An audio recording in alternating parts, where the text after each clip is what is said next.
Hello viewers, welcome back to my channel sharing is fun. आज हम बात करने जाएंगे छोटे बच्चों के पेट में होने वाले कीड़े के बारे में, वॉर्म्स के बारे में, कि वो क्यों हो जाते हैं, उसका कारण क्या है और अगर वो प्रिवेंशन करना चाहते हैं तो हम क्या क्या कर सकते हैं। इन केस अगर वो हो गया है बच्चे को तो उसे कैसे प्रिवेंट कर सकते हैं। तो चलिए शुरू करते हैं कि वो किन किन कारणों की वजह से बच्चे के पेट में होता है। बच्चे के पेट में वॉर्म्स जो होती हैं कि कीड़ा, लंबा लंबा कीड़ा जैसा हो जाता है, वो किस कारण से होता है। तो अगर इन जनरल ये देखा गया है कि जो बच्चे 1 साल या 1 साल से बड़े होते हैं उनके पेट में ज़्यादातर ये पाया गया है। क्योंकि जो छोटे बच्चे होते हैं ना, वो एक जगह से दूसरी जगह ज़्यादा मूव नहीं करते हैं, वो बाहर नहीं जाते हैं, वो घर के अंदर ही रहते हैं। लेकिन जैसे ही बच्चा 1 साल क्रॉस करता है तो वो बाहर घूमने लगता है, इधर उधर जाने लगता है, वो चीज़ें उठाकर अपने मुंह में डालने लगता है। उसे उसे पता नहीं होता है कि वो क्या ले रहा है, क्या नहीं ले रहा है। लोग, बाहर के लोग उसे खाना कुछ कुछ प्रेफर करने लगते हैं, वो सॉलिड खाने लगता है। इन सब कारणों की वजह से ऐसा हो सकता है कि जो खाना वो ले रहा है मुंह में, या जो चीज़ वो मुंह में ले रहा है, उसमें वो वॉर्म्स के एग हों, जिस वजह से वो पेट के अंदर जाता है बच्चे के और वो वॉर्म्स फॉर्म कम होना शुरू हो जाता है। कंटामिनेटेड वाटर से भी ये होता है, मतलब कि जो वाटर काफ़ी टाइम तक स्टोर किया हुआ है। बहुत लोग मेट्रोपॉलिटन सिटी में, बहुत ऐसे लोग होते हैं जो 25 लीटर का एक बॉटल आता है वो यूज़ करते हैं ड्रिंकिंग वाटर के सोर्स के लिए। तो वो वाटर वो कभी कभी स्टोर से ख़रीदते हैं जहाँ पे ऑलरेडी वो वाटर काफ़ी टाइम के लिए स्टोर है। फिर वो वाटर घर पे आप लाए हैं और इमीडिएट तो 25 लीटर कोई नहीं पिएगा, तो थोड़ा थोड़ा करके वो वाटर पी रहे हैं और बच्चे को भी वही पानी दे रहे हैं। तो उस केस में बच्चे को वॉर्म्स हो सकता है। उसके अलावा जो बच्चा खा रहा है, माइट भी बाहर का खाना खा रहा है, वो खाने में मिट्टी कहीं से लग गया हो, क्योंकि वॉर्म्स जो है वो मिट्टी में ज़्यादा पाए जाते हैं। तो मिट्टी के कांटेक्ट में आने से भी बच्चे के अंदर वॉर्म्स आ जाता है। वो दिखाई नहीं देगा एक्चुअली, उसके जो एग्स होते हैं, छोटे छोटे एग्स होते हैं, वो किसी तरह बाय मिस्टेक या किसी फॉर्म में बच्चे के अंदर चला जाता है, जिसके चलते बच्चे के पेट में वॉर्म्स होना शुरू हो जाता है।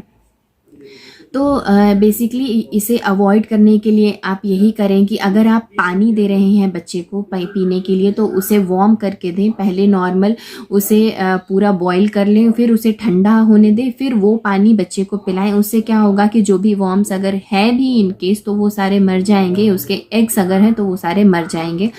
बाहर का खाना आप अवॉइड करें। इन जनरल हम लोगों को भी कहा जाता है कि बाहर का खाना अवॉइड करें। तो बच्चे के पेट में ऐसा कुछ भी हो, इसलिए बच्चों को तो खासकर बाहर का खाना आप अवॉइड करें। एक दूसरे का खाना शेयर ना करें। अगर 2 बच्चे हैं तो आप एक ही स्पून से दोनों बच्चों को खिला रहे हैं, वो चीज़ ना करें। बच्चे का एक सेपरेट आप यूटेंसिल रखें जो आप बच्चे के लिए ही केवल यूज़ करें।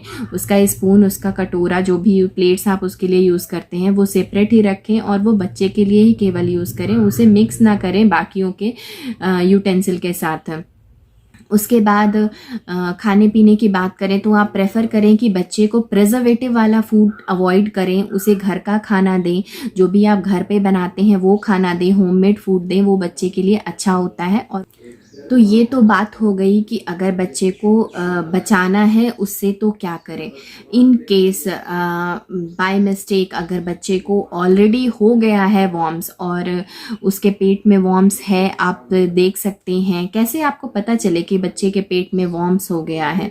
तो उसके भी कुछ सिम्टम्स होते हैं। सबसे पहले जो सिम्टम आपको दिखाई देगा वो ये होगा कि बच्चा रात में जब सोएगा तो बच्चा रोता है, बच्चा चिड़चिड़ा होगा, रात में उसे नींद नहीं आएगी, क्योंकि जो वॉर्म्स होते हैं ना वो रात में शांत होने की वजह से और एक्टिव हो जाते हैं, बॉडी रिलैक्स होता है, तो वो उसकी जो मूवमेंट्स होती है वो और ज़्यादा पता चलती है, जिसके चलते बच्चे को डिस्टर्बेंस होती है, वो सोएगा नहीं रात में, वो परेशान रहता है। दूसरी जो आपको सिम्टम दिखाई देगी वो कि नीचे जो अपनी बटक्स वगैरह है या अपने पेट वेट के पास ना वो खुजली करेगा, क्योंकि बच्चे इतना अप्रोचेबल नहीं होते हैं कि किस एरिया में खुजली हो रही है वो उसी एरिया में खुजली करे, तो वह माइट भी उसके आसपास में खुजली करते हैं, क्योंकि उन्हें अनकंफर्टेबल लगता है, अनईज लगता है, तो वो खुजली करेंगे। रैशेस जैसा हो जाएगा, आप देखेंगे कि बच्चे की नोची हुई कुछ निशान है, तो वैसा अगर आपको दिखाई देता है तो उसमें आपको ये डाउट्स हो सकता है कि माइट बी वॉर्म्स है। फिर उसके बाद अगर बात करें तो एक्सट्रीम लेवल पर जब थोड़ा बढ़ जाता है तो आप देखेंगे जो बच्चे के जो स्टूल है उसमें आपको छोटे छोटे कीड़े दिखाई देंगे। आई से, नॉर्मल आई से हमें वो दिखाई देते हैं। तो बच्चे के स्टूल को आप नोटिस करें कि बच्चे का स्टूल कैसा है, उसकी कंसिस्टेंसी वगैरह कैसी है, उसमें कुछ इंसेक्ट्स वगैरह तो नहीं दिखाई दे रहा है ना, तो वो आप जब ध्यान से देखिएगा ना तो उसमें थोड़े छोटे छोटे वॉर्म्स दिखाई देते हैं इनिशियल स्टेज में। फिर उसके बाद जो बच्ची की छींची करने की जो एरिया है वहाँ पे आप देखेंगे थोड़ा रेडिश टाइप का होगा, क्योंकि वो काटते हैं तो उस वजह से वैसा हो जाता है। तो उससे भी आपको पता चलेगा कि हाँ शायद वॉर्म्स है या शायद उसे कुछ इंसेक्ट ने मतलब नुकसान पहुंचा रहे हैं, कोई इंसेक्ट उसे। फिर उसके बाद ये नॉर्मल चीज़ हुई। और आप एक और चीज़ बच्चे की एपेटाइट में देखिएगा कि जो बच्चे हैं उन्हें भूख बहुत लग रही है, बच्चे खा रहे हैं बहुत आराम से, उन्हें बार बार खाने को दो, वो आराम से खा रहे हैं, लेकिन उसकी वेट नहीं बढ़ रही है, उसमें उसका हेल्थ वैसा ही है, वो पतला होता जाएगा, उसकी वेट कम होती जाएगी, क्योंकि एक्चुअली जो वॉर्म्स है पेट के अंदर वो बहुत जल्दी ग्रो करते हैं, उनका ग्रोथ का जो एक्सटेंट होता है वो बहुत रैपिड होता है, वो बहुत जल्दी ग्रो करते हैं, बहुत एग ले करते हैं वो ह्यूज अमाउंट में, तो इसलिए उनका ग्रोथ बहुत ज़्यादा रहता है, बहुत क्विक रहता है, और उसके लिए उन्हें चाहिए होता है खाना जो कि बच्चे के थ्रू वो लेता है। तो मतलब बच्चे को ज़्यादा भूख लगती है उस वजह से, और वो बच्चा ज़्यादा खाता है, जो कि एक्चुअली में बच्चे को नहीं लगता है, वो वॉर्म्स को चला जाता है।